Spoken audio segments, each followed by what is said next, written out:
ይሄ የህወሓት መልክ ረሃብ የህወሓት መልክ ነው። ረሃብ የህወሓት ሰብስታንስ ነው። ህወሓት ተግቶ መፍጠር የሚችለው ደብረጽዮን ተግቶ መፍጠር የቻለው ይህንን ረሃብ ነው። ነገራችን ላይ እኔም ማዝነው የሆነ ቦታ የሆነ ሰው የሆነ ያክል ውድመት አድርሶም ስቲል በስልጣን ሊቀጥል በፖለቲካ ውስጥ ሬሌቫንት ሆኖ ሊቀጥል የሚችልበት ሁኔታ መኖሩ ነው የሚያሳዝነው። በትግራይ ውስጥ የትኛውንም ወንጀል ፈጽመ ፖለቲካ ውስጥ መቀጠል ትችላለህ። በህወሓት ውስጥ ኦር በአንድም በሌላ መንገድ የምትወሸቅበት እስከሆነ ድረስ ምንም ብለህ ምንም አድርገህ መቀጠል ትችላለህ። ከዚህ ቀደም በትናንትና ሁለት ከወዳጆች ጋር ስፔስ ላይ በዚህ ጉዳይ ላይ ስንነጋገር ያነሳኋቸው ነጥቦች ነገሩ እዚህም ላይ ሬሌቫንት ስለሆኑ መልሼ ላንሳቸውና ምንም ብለው አሁን 1 ሚሊዮን ሰው የመከላከል ኃላፊነቱን ባለመወጣትም የ1 ሚሊዮን ሰው ሞትም ከፖለቲካ ለመውጣት ምክንያት አይደለም፣ ለቅጣት ምክንያት አይደለም፣ ለተጠያቂነት ምክንያት አይደለም። ትግራይ ውስጥ 1 ሚሊዮን ሰው መሞቱን ክዶም እንደ ደብረጽዮን እና እንደ ፈትለወርቅ ፖለቲካ ውስጥ ከመቀጠል የሚያግድ ነገር የለም ትግራይ ውስጥ። ይኸው እንዲህ ያለ በመላ ትግራይ የተሰራጨ ሰቆቃ፣ ሰብአዊ ሰቆቃ አስከትሎ ፖለቲካቸውም ፖለቲካ ውስጥ ሬሌቫንት ሆኖ መቀጠል ይችላሉ። ቅጣትና ተጠያቂነት ብሎ ነገር የለም። እና እነዚህ ሰዎች ምን ሲያደርጉ ነው ጽዋው ሞልቷል የሚባለው የሚለውን አይገባኝም። አሁን እኮ እያደረጉ ያሉት ሊትራሊ እንደ ማገዶ የትግራይን ህዝብ እያነደዱ እኮ ነው እየኖሩ ያሉት። በነገራችን ላይ የትግራይን ህዝብ በቃ በቆሙ እያነደዱ እኮ ነው እየሞቁ ያሉት። የት ጋ ነው ገደቡ? የት ጋ ነው ሊሚቱ? ምን ሲያደርጉ ነው ይበቃል የሚባለው የሚለው እኔ አይገባኝም። ይሄ ብልጽግና ጄኖሳይደል የሆነ አገዛዝ እንደሆነ ክርክር የለም። ስለዚህ ልዩነት በሌለ ጉዳይ ላይ ዲስከስ ማድረግ ይሄ ብልጽግና የሚፈልገው ነገር ነው። ጥያቄውም የሆነው አሁን ይሄ የብልጽግና ፕላን እንዲሳካ ትላንት በማስቻል አሁን ደግሞ ከብልጽግና እኩል በሆነ ሚና በማድረግ ጭምር በጦርነቱ ወቅት እኔ ኢኔብል በማድረግ ነበረ ህወሓትን የምከሰው። አሁን ግን በመፈጸም ነው ህወሓትን የምከሰው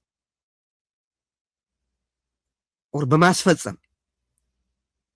ይሄ ሁኔታ እንዲሆን ያደረጋቸው ተጨባጭ ነገሮች አሉ። ከዚህ ውጪ ሌላ ውጤት ሊኖራቸው የማይችል ተጨባጭ ነገሮች አሉ። የህዝቡን የጋራ አቅም በመበተን መደራደርና የተሻለ ሁኔታ መፍጠር እንዳይቻል አድርጓል። ስርዓት እንዳይኖር አድርጓል። ህወሓት ሌላ ማንም የለም። በነገራችን ላይ ደጋፊዎቹ ማለት ሊፈርጡ ሊዘሉ ይችላሉ። ይሄ አሁን በትግራይ ውስጥ የተፈጠረው ረሃብ ኢነዌይ የህወሓታዊ አስተሳሰብ ግልጽ የሆነ አሰቃቂ መልኩ ነው። በቃ ይሄ ነው የህወሓት አስተሳሰብ፣ አሰራር፣ አካሄድ፣ ሬቶሪክ የሚወስደው መጨረሻ ላይ እንዲህ ላለ ለማንኛውም ሰው ለተባለ ፍጡር የማይገባ ሰቆቃ ነው። በቃ ይሄ ነው ቲንኪንጉ፣ ይሄ ነው የምለው እኔ። ቲንኪንጉ በህይወት ሲገለጽ፣ በተግባር ሲገለጽ፣ በሰው ህይወት ሲገለጽ ይሄ ነው። የህወሓት አስተሳሰብ ሲኖር መፈናቀል ነው፣ ሲኖር መራብ ነው፣ ሲኖር መፈጀት ነው። አይከላከልም፣ ከረሃብ አያስጥልህም። እዛ አካባቢ ያሉት ሰዎች እኮ አይ ቲንክ በአይአርሲ ነበር እዛ አካባቢ የነበረው። አንድ ቦታ እንዳነበብኩት ሰዎች ይጽፉ አይአርሲ ኢንተርናሽናል ሬስኪው ኮሚቲ እዛ አካባቢ ይንቀሳቀስ ነበር። ያ ከወጣ ወራት ተቆጥሯል። በዛ ወራት ውስጥ ኢንተርቬንሽን መኖር ይችል ነበረ። ስለዚህ ስፔሲፊክ ቦታ እናውራ ካልን በአጠቃላይ ትግራይ ውስጥ ያለው ሁኔታ በተመለከተ ደግሞ ይሄ ሁኔታ እንደሚመጣ የታወቀና የተገመተ ነው ብቻ ሳይሆን እየተኖረ ያለ እውነታ ነው። አሁን እየተኖረ ያለ እውነታ ነው ይሄ።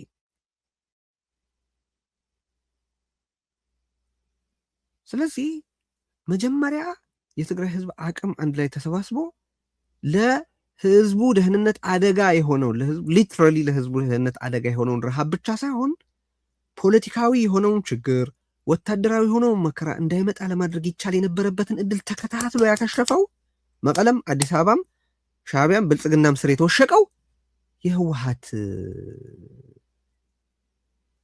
ክንፎች ናቸው። ይሄን ያደረጉት አሁን ስምረት የሚሉት የብልጽግና ተቀጥላ ይህንን እድል ተጠቅመን ይህንን የክህደት እንትን ለማስወገድ እንጠቀምበት ምናምን መንገድ ማመላከት ምናምን እንኳን አይደለም። ይሄ በዚህ ጊዜ እንኳን አብረን ተረባርበን ይህንን ችግር እንቅረፍ ኦር ሰም ሶሮፍ እንትን እናድርግ ምናምን አይደለም። ለዚህ ተጠያቂ ሲያደርግ እንኳን ያደረለት አሽከርነት ያደረለት አብይ አህመድ የተባለን ብልጽግናን የተባለን አገዛዝ ላለመጥራት ሲጠነቀቅ ታየዋለን። መግለጫው ላይ የረሃቡን ችግሮች በተመለከተ በተሟላ ሁኔታ ችግሩን ለመጥቀስ ያክል ነፃነት የሌለው ስምረት የተባለ ፓርቲ ሌላውን የትግራይ ኢንትረስት በነፃነት አስቦ ይተገብራል ማለት ሞኝነት ነው። ስምረት የአብይ አህመድ የመጫወቻ ዕቃ ነው። ህወሓት የኢሳያስ የመጫወቻ ዕቃ እንደሆነው ሁሉ አሁን በትግራይ ውስጥ የሻዕቢያና የብልጽግና ቶይዝ ናቸው ህዝቡን ለእልቂት እየዳረጉ ያሉት። የግርድና ያሰማሯቸውን ኃይላት ተልእኮ ተውሰውም ሆነ የራሳቸውን ቀላቅለው እና ይሄ የህወሓታዊ አስተሳሰብ ተጨባጭ መልክ ነው የምለው በዚህ ምክንያት አንዱ ያደረጉት ነገር አቅም መበተን ነው። በሁሉም መልኩ ሁሉም አቅም በመበተን ተሳትፈዋል። አንድ ሁለተኛ እርዳታው ትግራይ ላይ ከመጣ በኋላ ደግሞ ሰርቀውታል፣ ዘርፈውታል፣ ቦጥቡጠውታል ነው። እርዳታውን ብቻ አይደለም፣ ምናልባት ስርዓት ባለው መንገድ የተደራጀ መንግስት ኖሮ ቢሆን ኖሮ ለትግራይ ህዝብ ደህንነትና መልሶ ግንባታ ጥቅም ላይ ሊያውለው ይችለው የነበረውን እነዚህ የተራቡ ሰዎች በሚረግጡት መሬት ስር የነበረውን ሀብት አውጥተው እንደገና ጥይት አድርጎ ቦምብ አድርጎ ለሚመልሰው ድሮን አድርጎ ለሚመልሰው አብይ አህመድ ሸጠውታል። ደፋሪ ወታደር አድርጎ መድፍ አድርጎ ክላሽ አድርጎ ለሚመልሰው ለሻዕቢያ ሸጠውታል። የተራቡት በመላ ትግራይ ያሉት ሰዎች በሚረግጡት መሬት ስር የነበረውን ሀብት በትግራይ ላይ የዘር ፍጅት ለሚፈጽሙት ኃይላት ጥይት እንዲሆን መግደያ እንዲሆን ያ ትግራይ ውስጥ የነበረው ሀብት መልሶ ትግራይ ውስጥ ሞት ሆኖ እንዲመጣ ህወሓታውያን በዛም በዚህም ወርቁንና ሌላውን ሸጠውታል። ያ የተሸጠ ሀብት እንደገና ትግራይ ውስጥ መጥቶ ሲመጣ ሞት ሆኖ ነው የሚመጣው። የተሻለ ካፒታል፣ የተሻለ ቴክኖሎጂ፣ የተሻለ ልማት ሆኖ አይደለም የሚመጣው። ሸቀጥ ሆኖ አይደለም የሚመጣው። ገበያ ሆኖ አይደለም የሚመጣው። የኢንቨስትመንት እድል ሆኖ አይደለም የሚመጣው። ሞት ሆኖ ነው የሚመጣው። ቢካዝ የተሸጠው ለሞት ስርዓቶች ነው፣ ለብልጽግናና ለሻዕቢያ ነው። ይህን በማድረግ ተሳትፏል። በሙሉ እስከ አንገቱ ተነግሮ ተሳትፏል ህወሓት እዚህ ውስጥ። ከዛ ሶስተኛውስ ምንድን ነው? በመከልከል እርዳታ በዚህ እንጂ በዚህ እንዳይገባ በማለት ሚዲያ መሬት ላይ ተንቀሳቅሶ እንዳይዘግብ እነ ቲቢኤስ የደረሰባቸውን እናውቃለን። ሌሎች የተለየ ሀሳብ ያላቸው ሰዎች በትግራይ ውስጥ እንዳይንቀሳቀሱ ዲክሌር ተደርጎ ዚሮ ቶለረንስ እየተባለ እንዴት ሲነገር እንዴት ሲባል እንደነበር የምታውቁት ነው። አንድ ስርዓት፣ አንድ ስብስብ አቅም ከመበተን የመጣ እርዳታን ከመዝረፍ ህዝቡ በሚኖርበት መሬት ስር የነበረውን ሀብት አውጥቶ ለገዳዮች በመሸጥ እንደገና ተመልሶ ሞት ሆኖ ወደ ትግራይ እንዲመጣ ከማድረግና እርዳታ ለህዝቡ እንዳይደርስ ደግሞ መረጃንም ሆነ የሚሰባሰብን እርዳታ ከመከልከል ውጪ ከዚህ ውጪ ምን ሊያደርግ ይችላል? አንድ ስርዓት የሆነን ህዝብ ለመግደል ከፈለገ፣ አንድ ፓርቲ የሆነን ህዝብ ለማጥፋት ሲፈልግ ቀደም ሲል ከዘረዘርኳቸው ውጪ ምን ሊያደርግ ይችላል?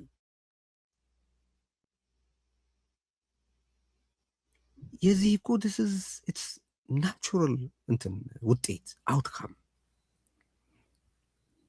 አንድን ህዝብ አቅሙን ከበተንክበት እንዲበላው ወይም በህይወት እንዲኖርበት የመጣለትን እርዳታ ከዘረፍከው፣ ለራሱ ህይወት መቀጠል ሊጠቀምበት የሚችለውን ሀብት ከዘረፍከውና እንደገና ተመልሰ እርዳታ እንዳይመጣለት መንገዱን ከገደብክ፣ ኢንፎርሜሽን ተሰራጭቶ እርዳታ እንዳይመጣለት እንዳይደረስለት ከዘጋህበት፣ ከዛ ታዲያ ምን ይሆናል? ይሞታል፣ ይረግፋል አይደል? እነዚህ የጠቀስኳቸው ነገሮች ዶሚኒስትራብሊ ፕሩቭ ሊደረጉ የሚችሉ የህወሓትና ህወሓታውያን ወላ አዲስ አበባ ወላ አስመራ ላሉ የሞት ጌቶች ያደሩትን ህወሓታውያን የሚመለከት ነው። ፋክትስ ናቸው እነዚህ፣ የኔ አስተያየቶች አይደሉም። እነዚህን ያደረገ ህወሓት በፖለቲካ ውስጥ ሬሌቫንት ሆኖ መቀጠሉ እኔ በጣም ያሳዝነኛል።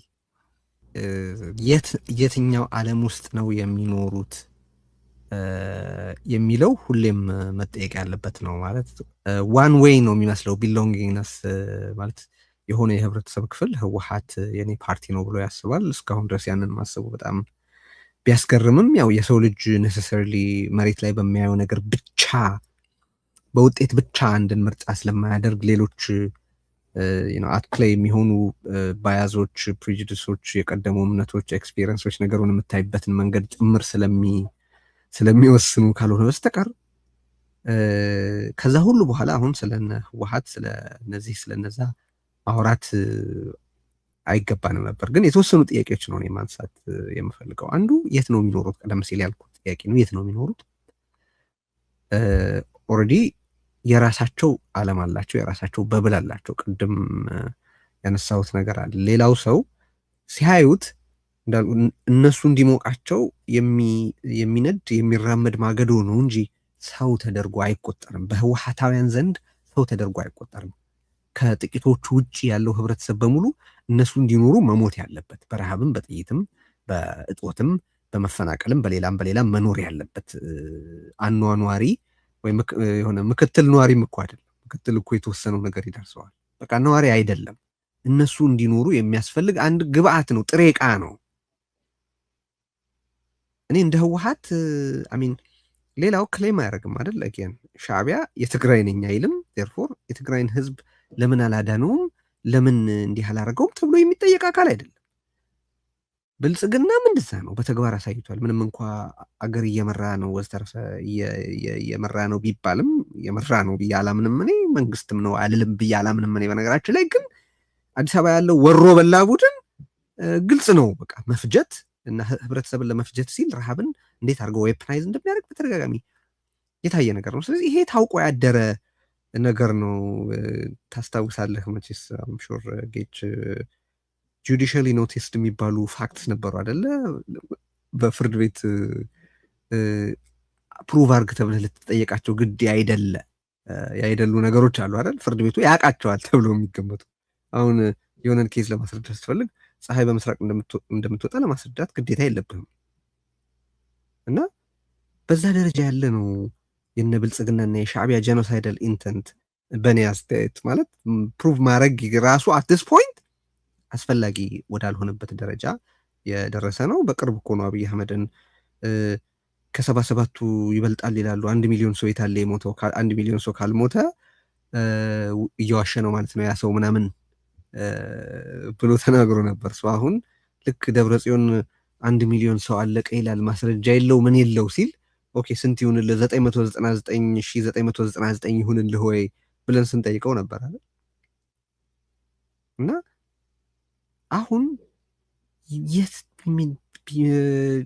ይሄን ሁሉ እያየ ፖለቲካል ኢሊቱ ምንድን ነው የነካው የሚል ጥያቄ ስለሚያጨር ነው እንዴ ይሄ ኢሊት እና የሆነ ፖለቲካል ኮሚኒቲ እንበለው ሰፋ አድርገን የትግራይ ህዝብ እንዲቀጥል ይፈልጋሉ? እንደ ህብረተሰብ የትግራይ ህዝብ እንዲቀጥል ይፈልጋሉ ይሄ ፖለቲካል ኮሚኒቲ የሚል ጥያቄ ነው። እዛ ጋ ነኝ እኔ አሁን። ይሄ ሁሉ የሆነ እንዴት አንድ ሰው ቆሞ ይሄዳል? አሚን እንዴት አንድ ሰው ቆሞ ይሄዳል? በዚህ ደረጃ ህዝብ የሚያስርብን ፖለቲካዊ ሁኔታ ፈጥሮ ይህንን ለመቀየር የሚያስችል እርምጃ መውሰድን ተወውና ቀደም ሲል የዘረዘርኳቸውን አክቲቭሊ የማደናቀፍና ይሄ ረሃብ እንዲመጣ የማስቻል ተግባራትን ከፈጸመ በኋላ ቆሞ እንዴት ይሄዳል? ሰው ቢሆን ቆሞ አይሄድም ብዬ ነው ማሰብ። ሰው አሚን ኢን ዘ ሪል ሰንስ ኦፍ ዘ ወርድ ሰው ቢሆን ቆሞ ይሄዳል ብዬ አላም። ወላ ታደሰ ወረደ ወላ ምናምን አሁን በምን አፉ መጥቶ መግለጫ ይሰጣል? በጣም አሳፋሪ ነው። እና የምክንያትና የውጤት ግንኙነት ተዛብቷል። አንድ ሰው ወንጀል ፈጽሟል ማለት ሌላ ጊዜ የሆነ ተጠያቂነት ይመጣበታል፣ የሆነ ዋጋ ይከፍላል፣ ኢዘር ፖለቲካል ኦር ሊጋል ምናምን። ትግራይ እንደሱ አይደለም። ምንም ቢያደርጉ እነሱ ስቲል ፖለቲካ ውስጥ ይቀጥላሉ፣ ስልጣን ላይ ይቀጥላሉ፣ ፖዚሽናቸው ላይ ይቀጥላሉ ምናምን። ሞራል ፖዚሽናቸውን ራሱ ለማጣታቸው እርግጠኛ አይደለሁም እኔ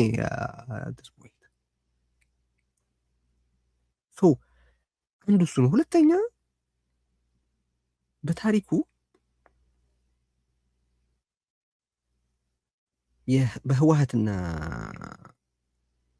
በትግራይ ህዝብ መካከል ያለው ግንኙነት እንደገና እንዲጤን የምጠይቀው እኔ ምንድን ነው ህወሓት ባይኖር የትግራይ ህዝብ አሁን ከሆነ ውጭ ምን ይሆን ነበር የሚል ጥያቄ መጠየቅ እፈልጋለሁ። ለምሳሌ በ1951 ከባድ ረሃብ ነበር። አይ ቲንክ እንደማስታውሰው በጠቆ የሚሉት በጣም ከባድ ዝናብ ዘንቦ እህል በማበላሸቱ ይሁን በምክንያት የተፈጠረ ረሃብ ይመስለኛል። ከተሳሳትኩ እታረማለሁ። በ51 የተከሰተ ከባድ ረሃብ ነበረ። ህወሓት አልነበረም ያኔ። በ1965 ከህወሓት ምስረታ 1-2 ዓመት ቀደም ብሎም እንደዚሁ ልክ ወሎ ላይ የተከሰተውን አይነት ድርቅ ትግራይ ላይ ነበረ። በጣም የከፋ ነበር ያ። ኦኬ ህወሓት ኢንሰርጀንሲ ሆኖ በነበረበት ወቅት 77 የተከሰተውን ድርቅ እናውቃለን። ኢንሰርጀንሲ ሆኖ ህወሓት የትጥቅ ትግል ውስጥ በሚያካሄድበት ላይ በነበረበት ወቅት ረሃብ ተከስቷል። ቅድም የጠቀስከው ነገር አለ፣ ትክክል ነው። ከፍተኛ ጥረት አድርገዋል ብዬ ነው የማስበው እኔ በወቅቱ የነበሩት አመራሮች። ኦፍኮርስ ሌሎች ክሶች አሉባቸው የእርዳታ እህሉን ምኑን በተመለከተ ግን መንገድ ሰርተዋል። ወደ ሱዳን ለመሄድ ሰውን ወደ ሱዳን ለመውሰድ ጥረት አድርገዋል። ራሱ አቶ መለስ ዜናዊ የተናገረው ከደርግ ጋር ተደራድረን በሰላም በትክክለኛ ስምምነት ላይ የደረስንበት አንድ ብቸኛ ነጥብ ይሄ ነው ብሎ ፓርላማ ላይ ሲጠቅስ እናስታውሳለን። ህወሓት ስልጣን ከያዘ በኋላ በትግራይ በተደጋጋሚ ድርቅ ተከስቷል። ያኔ የአጠቃላይ የሀገሪቱ ሁኔታ አስቻይ ስለነበር የከፋ ረሃብ ሲመጣ እርዳታ መቅረብ የሚችልበት ምን የሚልበት የተመቸ ሁኔታ ስለነበር እርዳታ ይቀርብ ነበር እንጂ ድርቁ ነበረ ብቻ ሳይሆን ኒዱ ነበረ። በዛ ሁሉ 30 ምናምን ዓመት ሶሻል ትራንስፎርሜሽን ባለመከሰቱ ምክንያት ቀላል የማይባል ቁጥር ያለው በጣም በርከት ያለ ቁጥር ያለው የትግራይ ህብረተሰብ በእርዳታ ውስጥ እንዲቆይ የሆነበት ሁኔታ ተፈጥሯል። ልክ ጦርነቱ ሲመጣ እኮ አንድ ደረጃ እኮ ነው ወደታች ዝቅ ማለት ያስፈልገው። በቃ ወደ ፍጹም ረሃብ ለመግባት አንድ ወለል ነበር መናድ የነበረበት፣ አንድ ሌየር ነበር መፍረስ የነበረበት። ያም ሆኖ ህዝቡ በጣም ሬዚሊየንት መከራ የሚችል የማይሰበር የሚያስገርም አይነት ጽናት የሚያስገርም አይነት አለትነት ያለው ሆኖ ነው እንጂ ባለፉት 5፣ 6፣ 7 ዓመታት እንደደረሰበት መከራ እስከዛሬ የትግራይ ተብሎ የሚጠራ ህዝብ መኖሩ ራሱ ይገርመኛል። አሁን የምጠይቀው የህወሓት መኖር የ1 ሚሊዮን ሰዎችን በጦርነት በረሃብና በመፈናቀል መሞት ካላስቀረ፣ የህወሓት መኖር አሁን የምናየውን አይነት አሰቃቂ ረሃብ እንዳይከሰት ማድረግ ካልቻለ፣ የህወሓት መኖር አሁን የምንመለከተውን አይነት መበተን ማስቀረት ካልቻለ፣ የህወሓት መኖር አሁን የምንመለከተውን አይነት ስርዓት አልበኝነት፣ የስቴት ኮላፕስ፣ የሎ ኤንድ ኦርደር ኮላፕስ፣ የኢኮኖሚክ እንቅስቃሴ መፍረስ፣ የኑሮ ጣራ ሰማይ መንካት ወዘተረፈ እንዳይኖር ማድረግ ካልቻለ የህወሓት መኖር ምንም አይነት ሪዝን ዳያትራ ነው የሚሉት የመኖር ምክንያቱ ምንም ነው ማለት ነው። መኖር ሳይኖርበት እየኖረ ያለ ድርጅት ነው ህወሓት። ለመኖሩ ምንም ተጨባጭ በጎ የሚባል ምክንያት ሊቀርብለት የማይችል ድርጅት ነው። አዲስ ፖይንት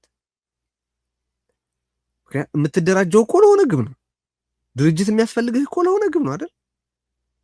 መደራጀትህ ከመጥፋት የማያድንህ ከሆነ፣ ከመራብ የማያድንህ ከሆነ፣ ከአጠቃላይ ቀውስ የማያድንህ ከሆነ፣ ከምናምን የማያድንህ ከሆነ ምንድን ነው የዚህ ህወሓት ተብዬ ድርጅት አስፈላጊነት? የመኖር ምክንያት በአሁኑ ወቅት ምንድን ነው? የመኖር ምክንያቱ በመጠየቅ ብቻ አይደለም የሚያበቃው፣ መኖሩ የከፋ ጣጣ ይጎትታል። አሁን እኔ እንዲህ ይደረግ እንዳይደረግ ምናምን እያልኩ አይደለም፣ ግን የመኖር ምክንያቱ ግን መጠየቅ አለበት። ለምንድን ነው ያለው ህወሓት? ህወሓት ማለት ሊገሊ እንደሌለ እናውቃለን። ፖለቲካሊ አትሊስት ቀለል በማይባል ቁጥር ባለው ሰው ዘንድ ከዚህ ቀደሙ በተለየ የፖለቲካ ሞት መሞቱን መገመት እንችላለሁኝ። ግን ስቲል ቀላል የሚባል ቁጥር አለ። ህወሓት የተባለን የሞተ ፈረስ ተሳፍሮ ወደፊት መሄድ የሚችል የሚመስለው ብዙ አለ እና መርሳትና መዘንጋት የሌለበት ነገር ይሄ በቃ አሁን ህወሓት ነኝ የሚለው የዚህም እዛም ያለው ቡድን መልክ መሆኑን ነው።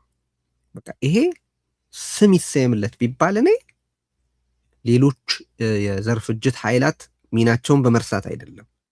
ከዚህ ቀደም የነበሩት ረሃቦች በዓመተ ምህረት ወይ በሆነ መንገድ ይሰየማሉ፣ ወይ በባህሪያቸው ወይ በምናምን በአንበጣ የመጣ ረሃብ ከሆነ ኦር በዝናብ እጥረት የመጣ ረሃብ ከሆነ ወይ በአልተገባ ጊዜ በመጣ ዝናብ ምክንያት የመጣ ረሃብ ከሆነ ወዘተ የራሱ አይነካት።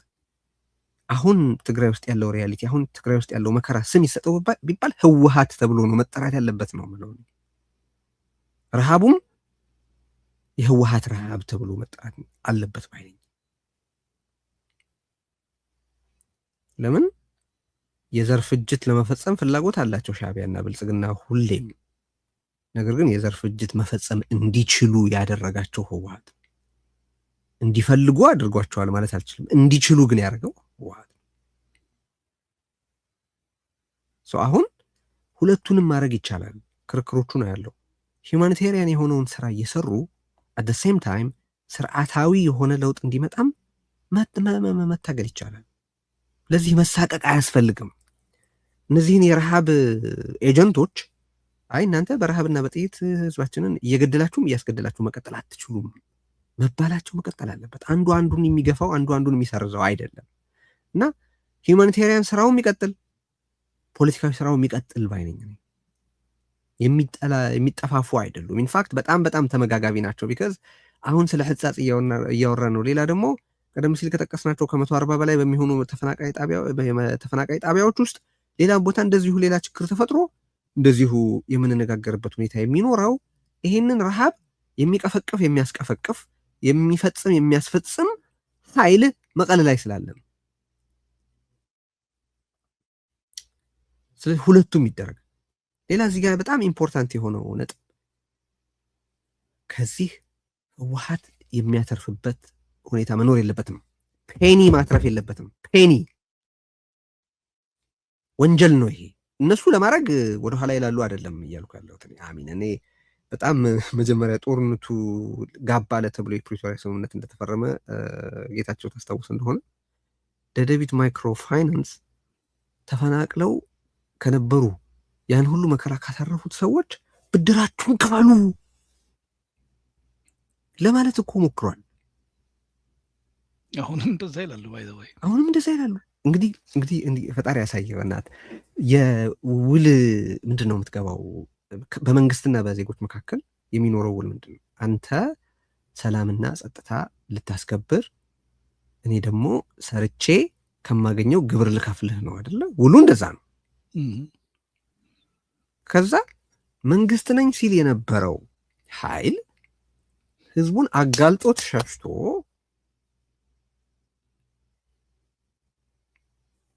በአራዊት ሰራዊት በየአቅጣጫው ተወሮ ያ ሁሉ ሞት፣ ያን ሁሉ ውድመት፣ ያን ሁሉ ኪሳራ ካስተናገደ በኋላ ያ የበኩሉን መፈጸም ሲገባ ውጭስ የህዝቡን ደህንነት መጠበቅና መከላከል የተባለውን የውሉን ፕሮቪዥን መፈጸም የሚገባው አካል ባለመፈጸሙ ይቅርታ ሊጠይቅ ሊታረም ከስልጣን ዞር ሊል ካስፈለገም ተጠያቂነት ሊኖረው ሲገባ አልፎ ተርፎ እኔ ባልነበርኩበት ጊዜ ሳላስከፍላችሁ የሄድኩትን ብድር ክፈሉ ሊል ድፍረታል። ምን አይነት ጭካኔ ነው ይሄ ነው የምልህ። ግን ልለምደው ስለማልፈልግ ይሄ ቲፒካል የሆነ ህወሓታዊ ጭካኔ ነው። ህወሓታዊነት is devoid of humanity። ነገራችን ያ ነው፣ ያ ቲንኪንግ ነው ከተፈናቃዮች ለድርጅት መዋጮ የሚጠይቀው። በማምረት ላይ የሌሉ፣ በመስራት ላይ የሌሉ፣ በመሬታቸው ላይ የሌሉ፣ የወደፊት ዕጣ ፈንታቸው ምን እንደሆነ የማያውቁ እንድ ያንን የወደፊት ዕጣ ፈንታ ማረጋገጥ ኃላፊነቱ ሊሆን የሚገባው አካል ከተፈናቃዮቹ ገንዘብ የሚሰበሰብ አውሬ ነው ትግራይ ያለ። እሱ ብቻ አይበቃም እኮ ሳያፍሩ ሳይሸማቀቁ ተፈናቃዩ እኮ ከኛ በፊት እናንተ ዳኑ አለን ብለው በኩራት የሚናገሩ ጉዶች ናቸው እነዚህ። አንዴ አይደለም፣ ሁለቴ አይደለም፣ ሶስቴ አይደለም እኮ በተለያየ ጊዜ ቅድሞ ሁሉ ድብና ትድሓን እዮም ዝብሉ ከሁሉ በፊት ድርጅታችን ትዳን ነው የሚሉት ብለው እንደ ኩራት እንደ ድል ከእናንተ መኖርኛ መኖር ይሻላል ይላሉ ብለው እንደ ኩራት እንደ ድል የሚያወሩ አውሬዎች ናቸው እነዚህ። አውሬዎች ናቸው እነዚህ።